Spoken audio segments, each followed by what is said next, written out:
really been recording a lot today. I've got a guy working for me right now. He's actually back at the farm. He's replacing the flashing lights on the Magnum because none of them work at all. So I think, I take that back. One of them worked. So I think the front left one worked, the flashers on it. I pinched the wire on one of them, taking the cab off once, or taking the top of the cab off. And I think the rest of them, the bulbs were burnt out on, or whatever. Anyhow, the Magnum didn't have flashers, so we're getting those on, and we're also putting mirrors on it. So I was working on some nozzle bodies on the sprayer while he was working on the mirrors, and I got those pulled off, and I thought that I'd take the time and help him out a little bit. And I thought, well, he's got the right side mirror about on, so I went to work on the left side mirror. And the directions are just another man's opinion, so I don't pay that close attention to them. Well, in this case I should have, because I started drilling a hole to put a bolt through to put the bracket on that holds the mirror on, and I sent the drill bit right through a air conditioner line right in the cab post. So that was a mistake on my part. So I just left the Case dealership, and $147 later, I've got a new air conditioning line on the way. So next time I might read the directions, but I still doubt it. Anyhow, we're going to pick up a PTO shaft that I also tore up, but I tore it up like 8 months ago, and I'm just now getting it fixed, and it's done. But it's for a PTO ditcher, so we're gonna hook that to the 90 horse while it's halfway dry, and try and cut some drainage ditches to try and alleviate any water that might want to sit in the fields before we get a bunch more rain. That way, in theory, we won't have water pooling up out in the fields and stuff. So hopefully it'll dry out a little sooner so we can get in the field a little quicker and not have mud holes. So that's what I'm doing today. But I think I'm gonna stop and get lunch first. It is a beautiful 62 degrees and sunny this morning. It sounds like tomorrow we're back to cold weather and rain, but we've been enjoying the fall spring while it's lasted. So I'm over here.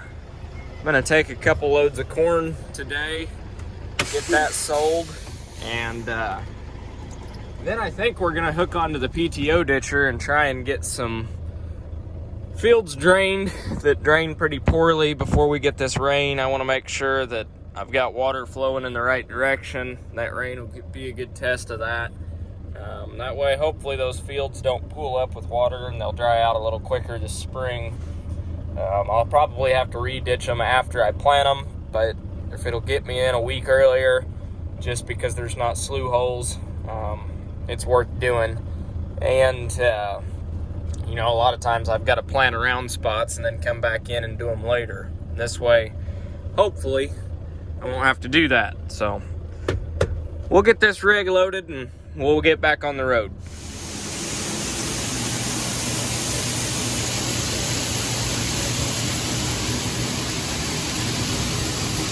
Loading, or I should say unloading here. We're loading there.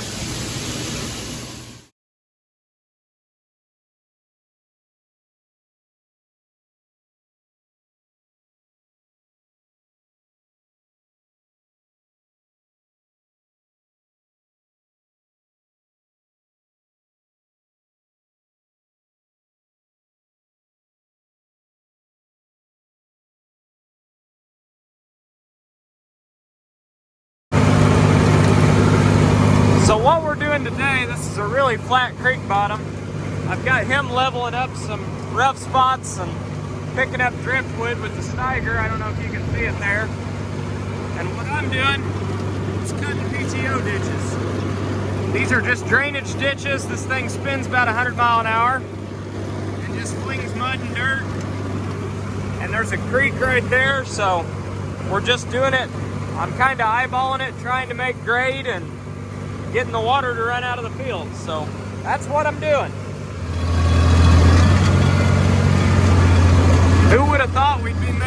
testing a creek bottom in the beginning half of March. I definitely wouldn't have. Although, this tractor's not exactly clean now either.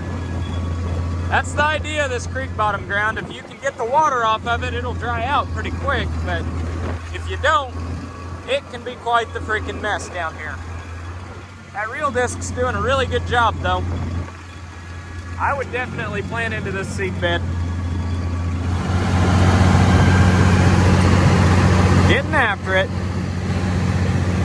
Even in the mud, that thing does pretty decent. I can tell it's pulling down a little bit, but he's getting with it. It's also a good way to teach a new guy how to run the tractor, because I'd say he's going to help me quite a bit this spring, so it'll be nice having him around helping. Since this isn't going to be planted right away, I figure it's a good time for him to figure out how to do things. We'll keep ditching.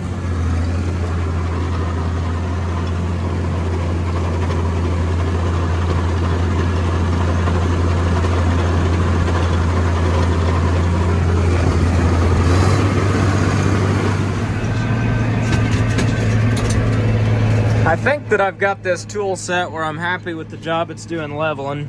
I went from where I ripped out there with berms, and it's unlevel as all get out. I mean, it's level, it's just, it's ridged, to a pretty perfect seed bed back there. And that was just one pass, so pretty happy with the job it's doing. I think I'm gonna leave it set where it's at. We know this thing's ready to go for this spring, so we'll leave her like it is. All right, our spreader is home and unhooked, or I should say Hope's spreader. It's not my spreader. I got the new mirrors on. I gotta say, those are quite nice. I can actually see the planter behind me now. I couldn't do that before. At least I couldn't see around it, especially with all the boxes on. It's not bad right now without the boxes on it. I'm waiting on some parts to come before I get it put back together. But I don't know if you can tell, but that's pretty nice having those mirrors on there. Never had them on this Magnum, so got to throw a little bit of coolant in this thing. I still got a leak somewhere, and I know it's a leak. I know it's not burning it. It is a leak because it's dripping on the ground, but I can't find out where it's coming from. So I don't know. It may be the water pump, but it's staying cool, so it's not gone out yet. So we're gonna run it today, or for tonight, I should say. We gotta get the sprayer put up. But other than that, hopefully we're spreading manure in about a half hour. So if all goes well, I already got the skid steer loaded up and all that. So if all goes well, we'll be going. Have some content for you guys. Like right now, I actually have mirrors and I can tell that I'm not about to back into the combine. Before, I couldn't see how far out those closing wheels were sticking, and I was just kind of getting in and out of the cab and guessing. So unfortunately, I do know that corn head's sticking out past the combine, so I don't want to smack it. I'd say we're probably good right there. That's good enough, at least for now. We're gonna be hooked back onto the planter in no time anyhow, so I'm gonna call that good. I don't know, I probably could have gone back further. We'll check. Yeah, I could have gone back way further, but actually, as long as I keep going straight, I can go back all the way to the wall without hitting anything. So that's what we'll do. It'll give us a little more room to park stuff at least. Might try and get the semi in here out of the weather, since it's supposed to rain quite a bit. We'll get it parallel with the bean head here. I'd say that's going to be their permanent places throughout the year. Fits like a glove in here.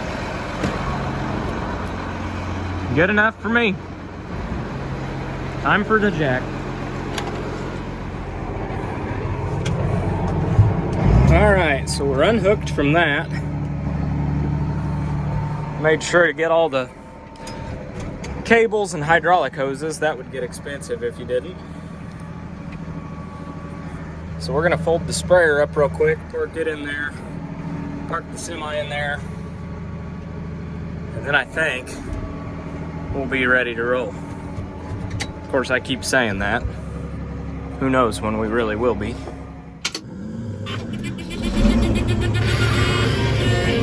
All right, get this rig folded up. Maybe. Okay, we're all the way up.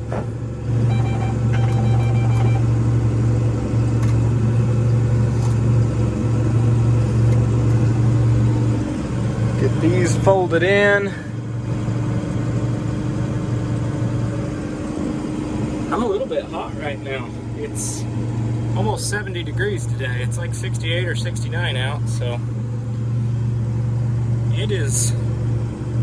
it's almost like boating season, it feels like. I've spoken like a real row crop farmer there, but yeah, we smacked our mirror. I don't know how to not do that with this sprayer. It's a little jumpy getting this thing to set in the cradle. I'm not really a fan of that. Get this side swung in here.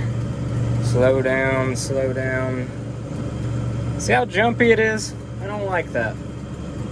I don't know if it's because the pins are getting worn out or what, but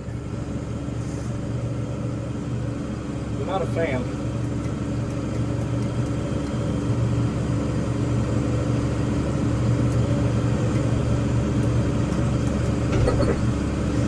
Okay, there we go. So we're in the cradle. Make our parking brake shut off here.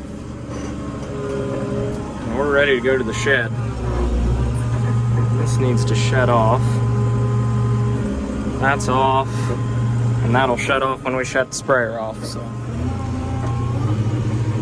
Okay, one more thing to go in the shed before the rain starts. I don't like letting stuff sit outside, so that's why I'm doing it. Cows are back there wondering what the heck I'm doing. What I'm about to do is run this thing right into the trees. I hate doing that. I hate scratching equipment. That tree needs to get cut down. I'll put this one right. If I put it by the bean head. If I put it by the bean head, I can straddle. Screw it. We'll put it right behind the combine.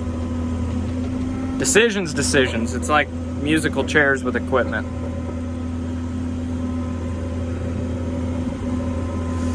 Alright. Try not to stab the combine with the boom. We're in the shed. Okay. You gotta make sure that the key is all the way back. Found that out the hard way because it will run the battery down. But a friend of mine was throwing some nozzle bodies on and some new nozzles while I was gone. It looks like he got all of them on. These are just triple nozzle bodies. So I've got red, blue, and brown nozzles on here. And it's also set up for Y drops. So the sprayer's on a 20-inch spacing. But that'll work for me. Fits in here good. On to the spreader.